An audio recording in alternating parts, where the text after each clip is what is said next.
नमस्कार दोस्तों, स्वागत है आपका हिंदी नॉलेज शो में। तो दोस्तों, जैसा कि हम सभी लोग जानते हैं कि आज सुबह संयुक्त राष्ट्र सुरक्षा परिषद की बैठक हुई थी इजराइल और फलस्तीन के मुद्दे को लेकर। उसमें जो भारत का स्टेटमेंट था वो प्रो फलस्तीन था। जी हाँ, उसमें भारत ने फलस्तीन का समर्थन किया था। लेकिन इस समर्थन के पीछे जो कहानी है ना, वो बहुत ही ज्यादा इंटरेस्टिंग है। मैं आपको बताता हूँ। दरअसल अब से 6 दिन पहले अगर आप जाएंगे तो आप पाएंगे कि जो भारत और चीन है, दोनों की जो फॉरेन पॉलिसी है लगभग सेम सी थी। दोनों बिल्कुल न्यूट्रल होकर चल रहे थे। लेकिन अब हुआ क्या कि अब से 6 दिन पहले अचानक से चाइना सामने आता है फलस्तीन के समर्थन में। वो क्यों? दरअसल अब से 6 दिन पहले ही जो बाइडेन ने यह कहा था कि इजराइल को अपनी आत्मरक्षा का पूरा अधिकार है। और इससे हुआ यह कि जो मुस्लिम वर्ल्ड में अमेरिका को लेकर एंगर काफी ज्यादा बढ़ गया। अमेरिका के झंडे वगैरह भी जलाए जाने लगे।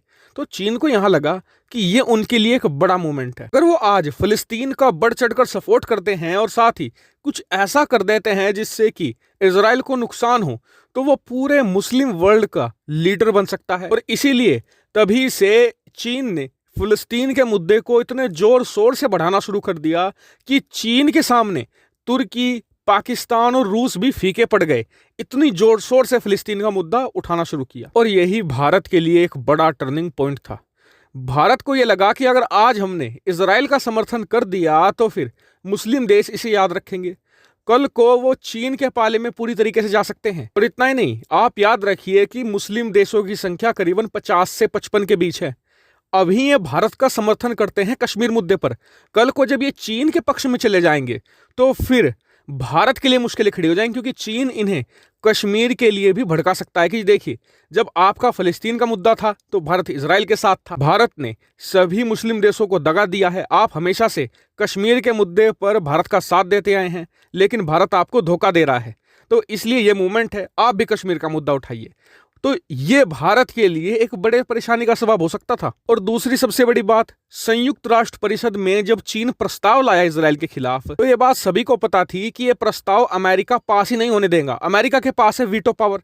यानी कि अगर सारी दुनिया खड़ी होकर ये कहने लगे कि इजराइल गलत है, लेकिन अमेरिका ने यह कह दिया कि जी नहीं, इजराइल सही है, तो सारे की सारी वोट खराब हो जाती है। ऐसे में इजराइल का बचना तो तय ही था। भारत चाहे इजराइल को वोट दे ना दे, इजराइल के खिलाफ अमेरिका कोई भी प्रस्ताव पास होने ही नहीं देता। और देखिए, चीन के गेम को अमेरिका भी समझता है कि मुस्लिम देशों को अपने पक्ष में करने की तैयारी में है चाइना। और इसीलिए यूएनएससी में अमेरिका ने यह कहा है मुस्लिम देशों से कि जी देखिए, यह बात आपको भी पता है कि यहां पर आप कितने प्रस्ताव पास कर लो, इजराइल के लिए वो सिर्फ कागज का टुकड़ा है।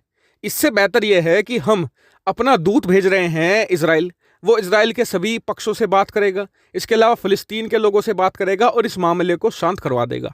और मुस्लिम देशों पर इस बयान का काफी प्रभाव भी पड़ा। और इसीलिए जो चीन की पूरी कॉन्स्पिरेसी थी, ये पूरी थ्योरी थी, इसे भारत और अमेरिका ने मिलकर पूरी तरीके से नेस्तो नाबूद कर दिया है। और देखिए, इसकी भी पूरी संभावना है कि हो सकता है कि कल या परसों भारत और इजराइल की कोई मीटिंग हुई हो, उसमें भारत ने सारी चीजें एक्सप्लेन की हो इजराइल को कि जी देखिए, हम आपको समर्थन नहीं कर सकते। और इजराइल ने भी इस बात को समझा हो कि जी हम आपकी मजबूरियां समझते हैं, चीन को भी हराना जरूरी है, क्योंकि इजराइल और भारत की अंडरस्टैंडिंग काफी अच्छी मानी जाती है। हालांकि इस पूरे मुद्दे पर आपका क्या व्यू पॉइंट है, कमेंट करके जरूर बताएगा। साथ ही वीडियो को शेयर कीजिएगा और चैनल को सब्सक्राइब करना बिल्कुल मत भूलिएगा। Thank you for watching video.